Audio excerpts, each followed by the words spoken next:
Frustration on the Home Front, Mine. December 9, 2019 by Anna von Reitz. I realize that there are those of you who want action, action, action.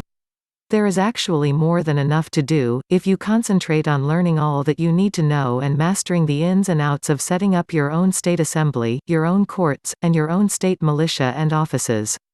But instead of doing that, certain people just have to rush around, looking for other things to do and more rabbit holes to tunnel around in.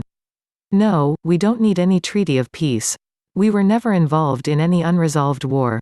We are members of the Federation of States. Not the Confederation of States. Think, people. The actual states are sovereign entities. They cannot go bankrupt. They don't need insurance, they have indemnity. Our actual government hasn't been at war since 1814. American state nationals and American state citizens are owed the law of peace, R. 27161-1. Period. And there is no excuse for anyone in government not knowing that and honoring that.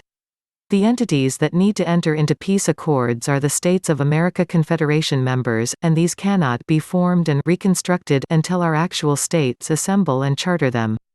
So get the horse in front of the cart and realize that there is a profound difference between states that are members of the Federation doing business as the United States of America and the states that are members of the long-dormant Confederation doing business as the States of America.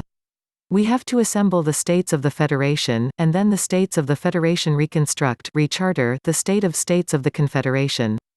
Wisconsin reclaims the property assets vested in the state of Wisconsin and recharters it, for example. Next order of irritation. No, there is no advantage to any Joe average American in joining any tribal trust, and doing so automatically voids all the work that you have done to extract yourselves from the maze. Our states are nations. Our states require one singular political status, one nationhood. You can't be part of the Algonquin Nation and serving as part of the Wisconsin Assembly for the same reason that you can't belong to the Texas Assembly and the Wisconsin Assembly at the same time, and for the same reason that you can't be a U.S. citizen and a state citizen at the same time. One means one. Singular means singular. No other allegiances or political statuses are allowed while adopting American state citizenship and running a state assembly. Actual Native Americans have always been free of taxation and are constitutionally guaranteed that. It has nothing to do with belonging to a trust and everything to do with meeting the federal definition of Native. Last I heard, that requires at least 1/8 Native DNA. Tribes can adopt white people as friends and family within their own community, but this makes no difference to Washington, D.C. White people can belong to tribes if they wish, but they get no tax or other benefits and won't be recognized as natives by the federal government.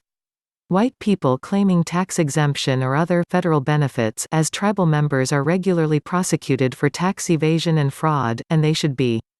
What is given to one should not be claimed by another.